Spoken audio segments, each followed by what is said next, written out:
Bonjour et bienvenue dans le podcast AWS en français. Merci de nous écouter chaque semaine. Vous le savez maintenant, une semaine sur deux, c'est Quoi de neuf dans le cloud AWS. Et une semaine sur deux, j'ai le plaisir d'accueillir tantôt un client, tantôt un partenaire, tantôt un de mes collègues pour parler de leur retour d'expérience, de ce qu'ils font, de ce qu'ils fabriquent avec le cloud AWS. Vous êtes nombreux à nous écouter, je le dis toutes les semaines. J'ai été regarder un peu les stats. Je vois que vous êtes beaucoup à nous écouter sur des navigateurs web, Chrome à 30% des audiences de ce podcast. Sachez aussi, juste pour votre confort d'écoute, que le podcast est disponible dans toutes les applications, ou les bonnes applications, j'ai envie de dire, les bonnes applications de podcast comme Apple Podcast, Podcast Addict sur Android.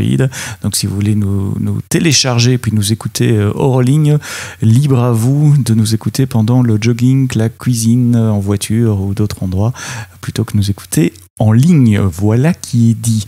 Aujourd'hui, dans l'épisode du jour, nous allons parler des contact centers. Vous savez, ces centres d'appel téléphoniques où vous avez déjà certainement appelé quand vous appelez un service client, par exemple. Et en particulier, on va parler d'intelligence dans les contact centers avec Calldesk. Et j'ai le plaisir d'accueillir Damien Gallet, qui est lead architecte de Calldesk. Damien, merci d'être là.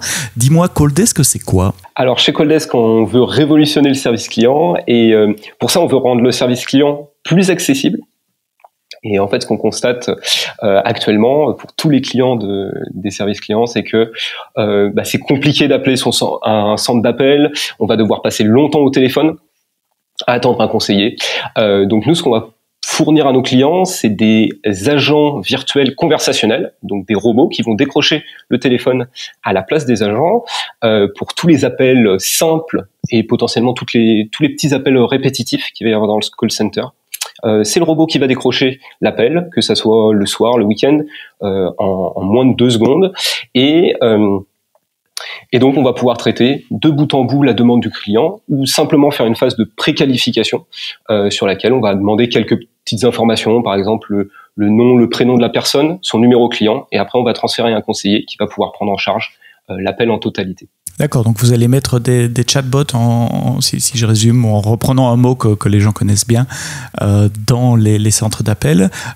Évidemment, c'est le podcast AWS, donc directement on va se demander, tiens, dans le centre d'appel Amazon Connect aussi ou pas ? Alors, et non, hélas, pour l'instant, on n'est pas encore sur Connect.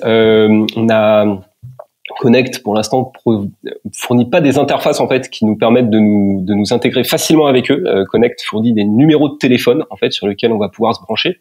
Donc en fait, nous, il faudrait qu'on mette un numéro de téléphone Calldesk à disposition de Connect et que Connect nous mette à disposition un numéro de téléphone pour qu'on puisse s'intégrer dans la conversation. Et donc votre métier, c'est le chatbot et l'intelligence du chatbot, l'aspect conversationnel, ou c'est l'ensemble, le contact center avec cette intelligence? J'essaie de voir ce que vous fournissez à vos clients. La totalité ou la partie? Eh ben, très concrètement, ce qu'on va fournir à nos clients, c'est d'abord, alors sur toute la partie accompagnement, on va d'abord fournir un accompagnement pour nos clients, un diagnostic de leur cas d'utilisation, parce que tous les cas d'utilisation ne vont pas forcément être automatisables. Il y a beaucoup de cas d'usage dans le centre d'appel qui vont pouvoir être faits que par un agent humain. Donc on va d'abord choisir avec le client les bons cas automatisables et les bons parcours. Et ensuite on va mettre en place le callbot qui correspond à ce parcours. Donc nous finalement ce qu'on va fournir à notre client, c'est une interface web avec laquelle il va pouvoir construire son callbot en totalité. Et ensuite, une fois que le callbot est construit, il va pouvoir aussi l'entraîner et il va pouvoir simplement l'appeler sur une adresse, ce qu'on appelle une adresse SIP, donc une adresse VoIP, ou un numéro de téléphone qu'on va mettre directement à disposition via notre plateforme. Et votre plateforme tourne dans le cloud AWS, on va en parler dans un moment, c'est évidemment pour ça que tu es là aussi aujourd'hui. Je suis encore un tout petit peu curieux parce que j'ai passé une partie de ma carrière dans l'équipe Alexa, donc je comprends bien le mécanisme des chats conversationnels. Et quand on parle de bots, il y a deux types de bots. Il y a celui qui pose une question et répond justement avec des touches 1, 2, 3, 4. Si vous voulez parler de ça, appuyez sur 1. Si vous voulez parler de ça, appuyez sur 2. Et puis il y a ces chatbots que permettent l'intelligence artificielle maintenant, et ce que permet Alexa et d'autres assistants personnels, des chatbots conversationnels où la personne peut simplement répondre en langage naturel. Quel genre de bot vous implémentez ? Nous, on va implémenter donc on va appeler ça un voice bot conversationnel. Donc ça veut dire que on va avoir une interaction en langage naturel de bout en bout. Donc on va pouvoir s'exprimer normalement, comme on est en train de discuter ensemble actuellement. Et donc votre challenge, ça va être d'implémenter les techniques d'intelligence artificielle pour faire la reconnaissance de la parole, comprendre les intentions des utilisateurs Exactement. Et ça s'interface comment de l'autre côté, si je suis le client qui fait l'intégration, une fois que votre bot a compris l'intention, c'est un web service, c'est quelque chose à implémenter côté client, votre client? Alors il va y avoir plusieurs phases. Donc il va y avoir l'implémentation du bot, donc toute la logique conversationnelle, ça elle va être faite directement dans le studio Codesk via notre interface. Donc on va dire après à telle question on attend tel type d'intention, à la question suivante on attend tel type d'entité. Donc on va par exemple pouvoir prendre des noms, des prénoms, des adresses.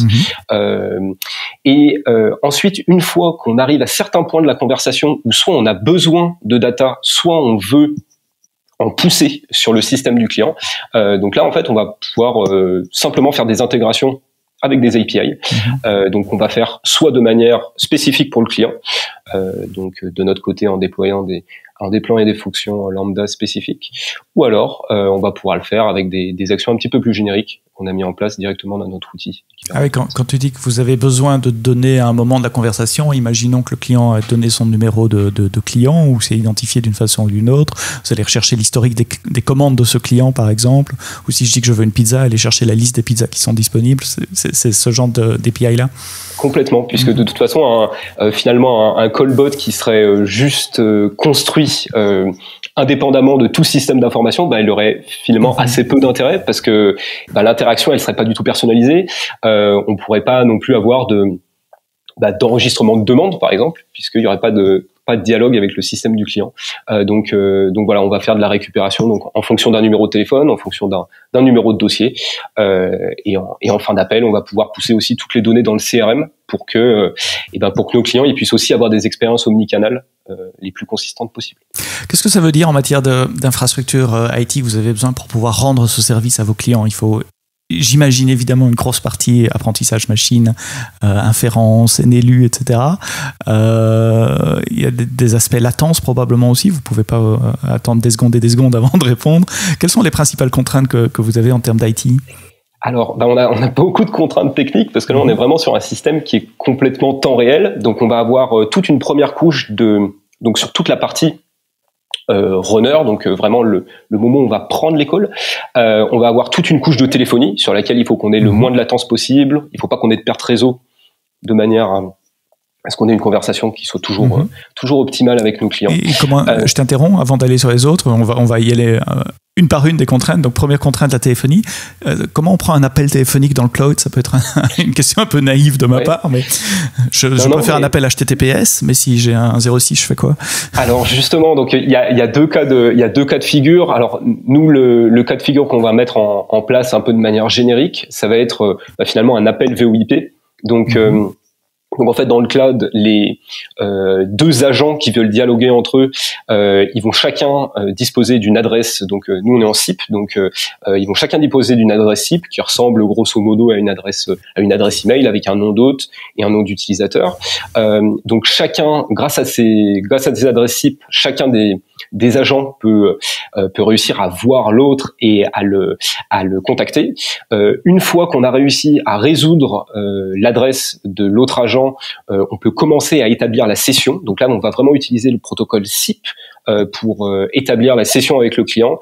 Donc on va avoir toutes les informations de signalisation sur l'appel, parce que on parle d'un appel téléphonique. Donc l'appel, il peut être en train de sonner, il peut être décroché, il peut être transféré ou il peut être raccroché. Donc on va avoir toute cette partie de signalisation qui va se faire via ces protocoles SIP. Ensuite, on va avoir, une fois que la signalisation a commencé à passer, on va avoir une négociation du média.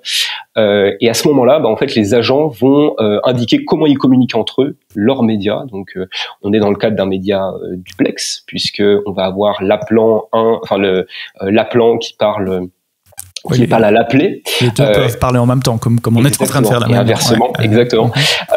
Donc on va se retrouver avec cette communication duplex qui va, elle, se produire en RTP. C'est le protocole de streaming média classique avec des flux audio, WAV, MP3, enfin des trucs, des codecs à peu près standards. On a des codecs standards, d'ailleurs spécifiques à la téléphonie. Voilà, exactement. Donc on va se retrouver surtout avec du Wave, d'ailleurs, des formats bruts, et on va aussi avoir toute une partie chiffrement, puisque on a aussi de la data qui transite sur le net. Donc on va chiffrer tous ces flux, donc avec du SIP over TLS et du SRTP. Et tout ça se passe sur des canaux de communication chiffrés. J'essaie de me rendre compte comment ça se passe. Donc de votre côté, vous recevez finalement un flux RTMP audio après toute cette négociation SIP. Si j'abstrais toute la partie SIP, au final vous avez un flux audio.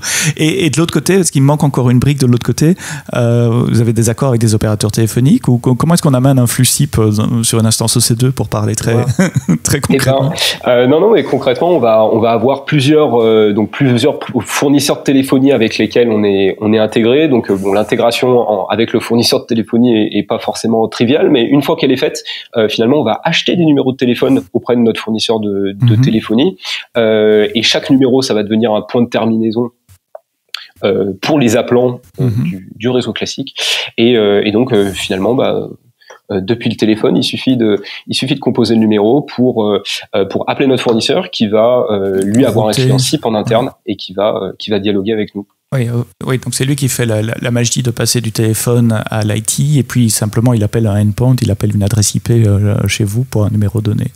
Exactement. C'est peut-être un peu super simplifié, mais je sais. Ok, première contrainte IT, recevoir des appels téléphoniques dans le cloud. Tu as très bien expliqué comment ça marche. D'autres contraintes IT? Oui, alors donc on parlait de la latence tout à l'heure. Donc là, l'idée, ça va vraiment être de fournir une expérience à l'appelant qui est la plus proche possible de la conversation qu'on va pouvoir avoir avec une personne normale. Donc nous, l'objectif, ça va être resté dans de l'ordre de 1 seconde de latence maximum, sinon ça commence à faire beaucoup, et l'appelant commence à se poser des questions.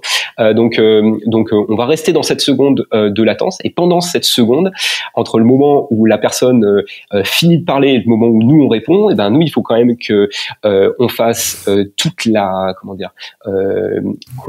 la reconnaissance de la parole. Qu'on transcrive, voilà, exactement. Il faut qu'on fasse la reconnaissance vocale, qu'on fasse la reconnaissance d'intention ou la reconnaissance d'entité. Donc voilà, quand on parle d'une adresse, par exemple, quand on voit le nombre d'adresses qu'on a en France, on a aussi des challenges de calcul à ce niveau-là.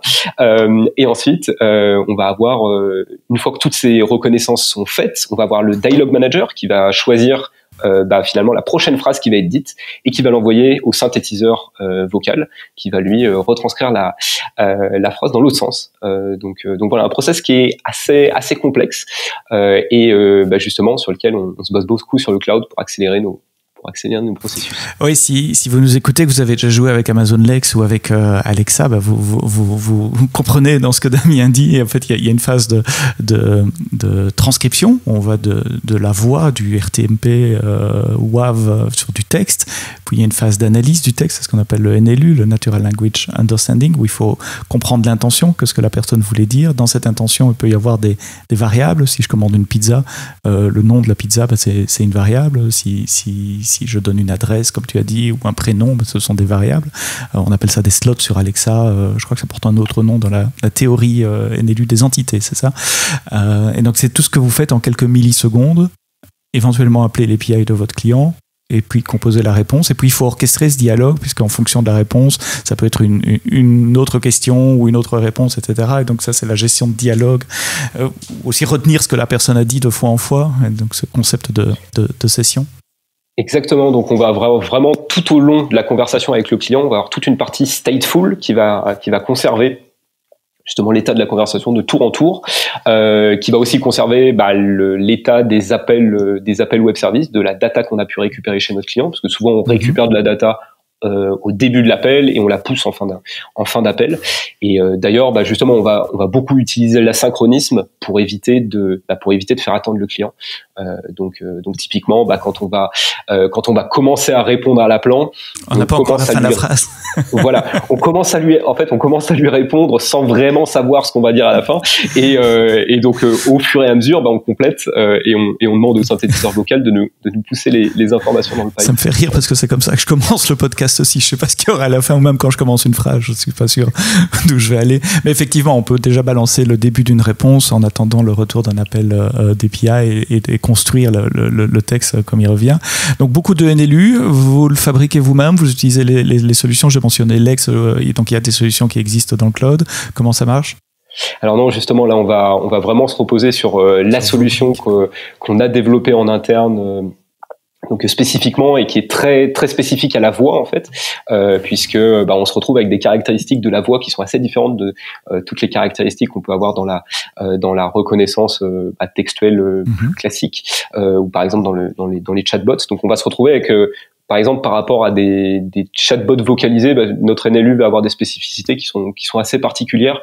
Donc tant sur la latence que sur toutes les petites subtilités du langage, toute la phonétique. Voilà. Vous supportez plusieurs langues? Oui, on supporte 30 langues. Wow.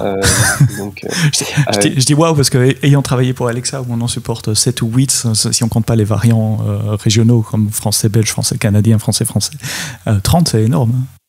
Ouais, et là justement notre ambition c'est vraiment de couvrir un maximum de langues pour pouvoir finalement toucher les clients dans le maximum de pays. Avec des modèles qui sont génériques pour l'ensemble des clients ou des modèles spécifiques en fonction du domaine de spécialité de certains de vos clients ou les deux? Justement, donc nous un des enjeux de notre NLU, ça va être d'entraîner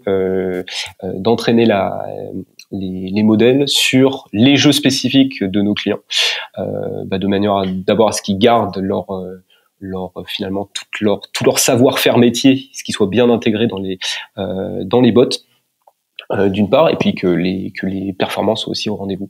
Donc oui, on a un entraînement qui est très spécifique pour chacun de nos bots, chacun de nos cas d'usage. Oui, j'imagine parce que chaque métier ou chaque client peut avoir des vocabulaires spécifiques.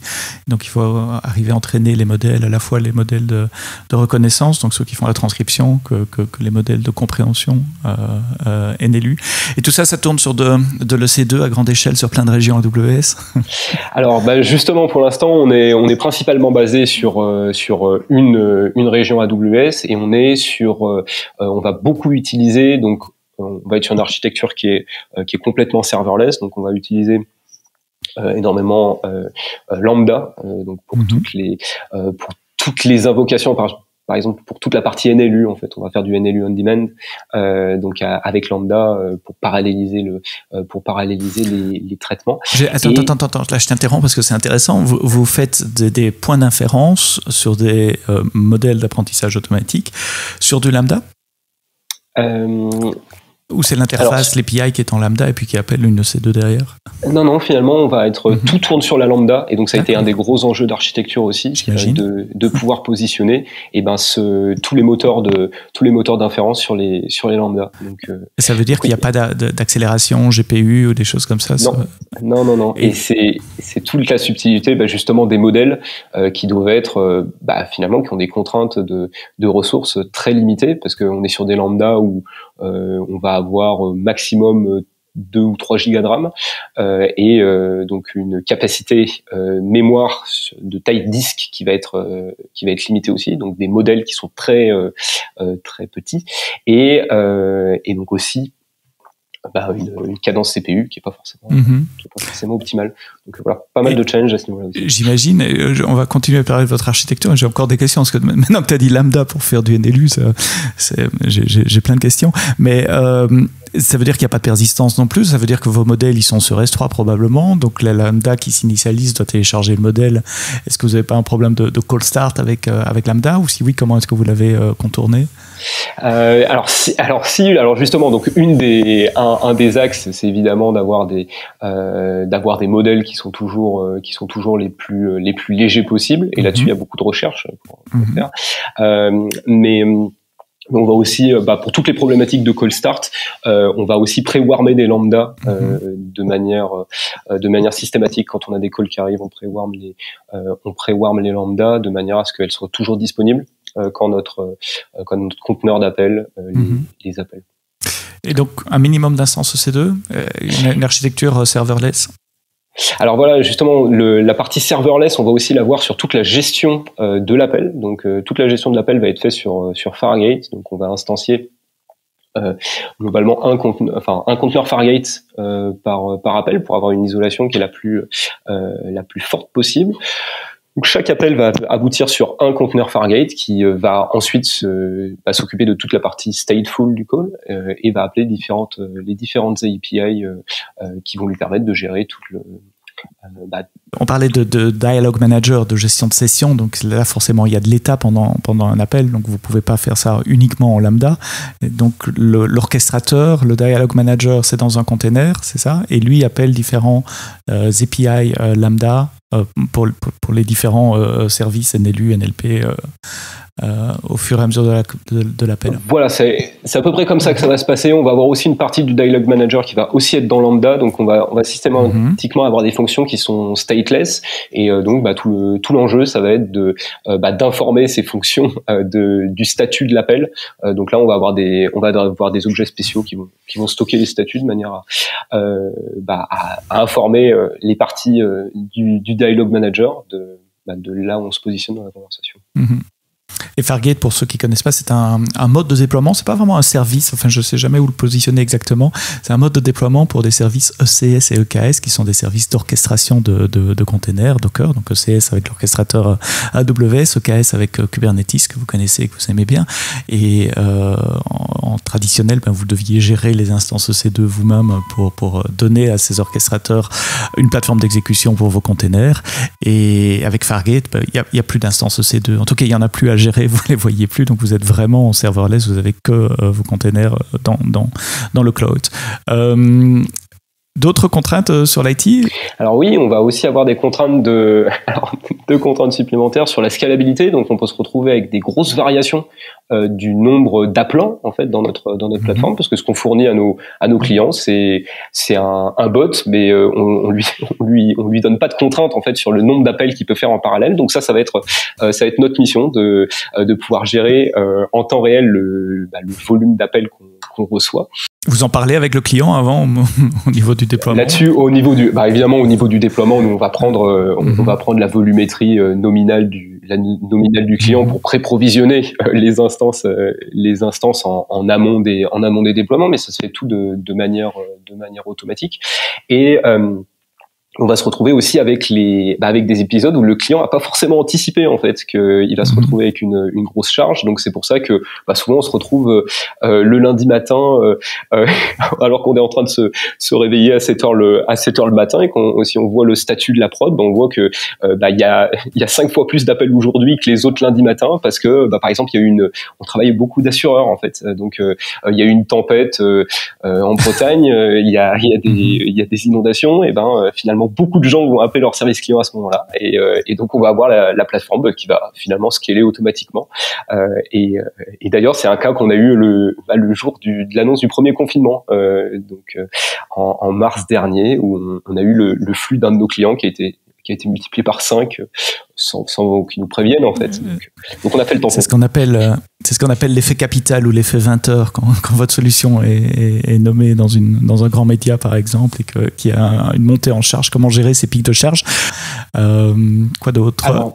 Il y a aussi des contraintes un petit peu plus macro qui relèvent du fait que finalement tous nos clients sont enterprise, et donc là on va avoir beaucoup de contraintes de sécurité, de compliance. Quand on contractualise avec nos clients, Ils vont souvent avoir des exigences qui sont proches d'ISO 27001. Donc là-dessus, il va falloir qu'on montre patte blanche sur toute notre architecture et qu'on prouve que nos services garantissent à la fois la confidentialité, garantissent aussi la continuité de service, donc la résilience, garantissent aussi toute la bonne gouvernance de notre infrastructure, en plus de tous les critères humains aussi, sur lesquels il faut qu'on ait des équipes qui soient bien formées et sensibilisées sur la sécurité. Oui, il y a un aspect technique, il y a un aspect process qui dépend des gens aussi. Je me posais la question, vous déployez en mode SaaS, pour reprendre un mot que tout le monde connaît, c'est-à-dire tous les déploiements de vos clients sont chez vous, dans vos comptes AWS que vous contrôlez, ou vous déployez votre solution dans les comptes de vos clients, et donc c'est eux qui contrôlent les données? Non, justement, là, on déploie vraiment chez nous, et c'est pour ça que notre infrastructure est auditée pour qu'on garantisse que toutes les contraintes de confidentialité, et en particulier le RGPD, est bien vérifié sur notre... Et là, le fait de vous baser sur AWS, qui a des dizaines de certifications et un niveau de sécurité relativement élevé, ça aide à convaincre vos clients, ou ça vous aide à réduire vos cycles d'audit pour atteindre les niveaux de certification? Nous, en fait, quand on reçoit des audits de sécurité, souvent c'est les premières phases des audits de sécurité, souvent c'est sous forme de questionnaire. Donc au moment de la contractualisation, donc on va se retrouver avec un questionnaire où il y a 150 questions, où sur chacun des items, il faut avoir un processus en place ou des mécanismes. Et là-dessus, en fait, on se rend compte que sur les 150 items, on va avoir 80 items où, du fait qu'AWS coche déjà la case, est déjà certifié ISO 27001 ou PCI DSS, ça va nous simplifier énormément les processus. Donc là-dessus, c'est vrai que c'est un gros avantage de travailler avec un provider de cloud qui a des politiques de sécurité qui est vraiment rigoureuse, et des grosses certifications. Qui permettent de réduire votre temps pour certifier la solution. Parce que je rappelle, en déployant une application sur une infrastructure qui est ISO 27001, votre application ne l'est pas automatiquement, mais au moins les fondations sur lesquelles elle se repose le sont, et donc vous n'avez plus qu'avec des énormes guillemets à certifier vos process, vos applications et la manière dont vous implémentez la sécurité sur les comptes. Voilà, on va s'assurer de toute la sécurité dans le cloud. En préparant ce podcast, je suis allé faire un tour sur votre site web, évidemment. J'ai vu des beaux noms de clients de référence qui sont indiqués. Vous êtes déployé, vous êtes en production, vous avez des clients comme La Poste, comme Oui SNCF, comme Enedis. Qu'est-ce que tu peux nous parler des résultats de cette infrastructure, de ce choix d'avoir fait du serverless, de ce choix d'utiliser le cloud? Comment ça paye pour vous? Quels sont les avantages que vous en tirez maintenant que la solution est live? Alors déjà, l'avantage qu'on en tire, c'est déjà de voir que nos clients sont quand même très satisfaits de notre solution, et qu'on a des taux de performance qui sont à la hauteur de leurs espérances. Donc ça, c'est notre première satisfaction. Ensuite, on va avoir aussi, par rapport à leurs exigences, des taux des niveaux de service qui correspondent aux meilleurs standards du marché. Donc on s'engage sur un SLA de 99,9%. 99,99%. Donc on a nos 4 nines. Donc 4 minutes d'indispo par mois, ça fait pas beaucoup. Donc ça, l'architecture dans le cloud nous permet de le faire. Et de manière générale, ce qu'on voit, c'est au niveau du développement de notre produit, puisque c'est aussi ça qui compte, d'avoir un développement qui est véloce, d'avoir une équipe aussi. On a une équipe chez Coldesc qui arrive à délivrer quand même beaucoup de features dans un secteur où on a besoin de beaucoup innover, parce que c'est des secteurs qui sont très très très nouveaux. Et donc sur ce delivery de features, on va réussir à avoir des très bons résultats, une très bonne vélocité, et donc là-dessus, c'est aussi le succès du cloud, de voir que on n'est pas accaparé par des enjeux d'admin 6. On va vraiment pouvoir se concentrer sur notre valeur ajoutée. Et une fois que on a déployé en production, ça tourne. On a toujours des efforts de monitoring à faire. On est toujours hyper vigilant sur toute la partie ops. Mais on n'a pas voilà, au quotidien, on n'a pas de contraintes très lourdes de maintien à jour de l'architecture, de patch. Donc, ce que le cloud vous apporte, c'est de pouvoir garantir à vos clients la disponibilité de la plateforme, la sécurité, on en a parlé, et la scalabilité aussi. Vous avez des idées de combien d'appels vous pouvez prendre en parallèle pour des clients? Enfin, ça, je suppose que ça dépend de la complexité des bots et de la longueur des sessions, etc. Oui, bien sûr. Donc c'est un de nos enjeux de savoir combien au total on peut prendre d'appels en parallèle, parce que bon, si on est dimensionné bien au-delà de la capacité actuelle de nos clients, on n'a pas non plus une capacité infinie, et d'ailleurs AWS n'a pas une capacité infinie non plus. Donc nous, notre objectif en début d'année là, ça a été de faire justement des tests de charge pour aller titiller un peu les limites de notre plateforme et voir ce que ça pouvait donner, et donc on est arrivé sur des tests sur lesquels on arrive à avoir 50 000 calls en parallèle. Donc pour donner une idée, 50 000 appels, c'est à peu près ce que prend un de nos clients comme La Poste, qui prennent à peu près 50 000 appels sur une journée. Donc là, on les avoir en parallèle. En parallèle. Donc c'était des bonnes performances. Et ces 50 000 appels, c'est en parallèle sur un compte AWS ou répartis sur plusieurs comptes? Non, là en l'occurrence, ça va vraiment être sur un seul compte AWS. Donc vous avez dû travailler avec nous pour aussi lever les limites d'appels concurrents sur Lambda. Voilà, on a bien collaboré avec les services team d'AWS, parce que finalement il y a beaucoup de quotas qui sont explicites. Par exemple les quotas de Lambda, les quotas de Fargate, mais il y a des quotas qui le sont un peu moins, et justement c'était aussi l'objectif du test de charge, c'était de découvrir aussi ces quotas. Donc par exemple on a découvert un quota de nombre de tags qu'on pouvait faire par seconde. Donc sur le tagging des instances, on a un nombre de tags qui est limité, et donc on a un peu revu notre architecture pour s'adapter à ces quotas. Toujours bien d'avoir les équipes d'AWS aussi à vos côtés pour vous aider à planifier, à exécuter ce genre de montée en charge. 50 000 appels en parallèle, ça veut dire 50 000 chatbots qui font une conversation en parallèle. C'est-à-dire 50 000, c'est comme si on avait un call center en fait avec 50 000 agents, quoi. Donc ça représente beaucoup de postes. Il faudrait une petite surface pour gérer ça.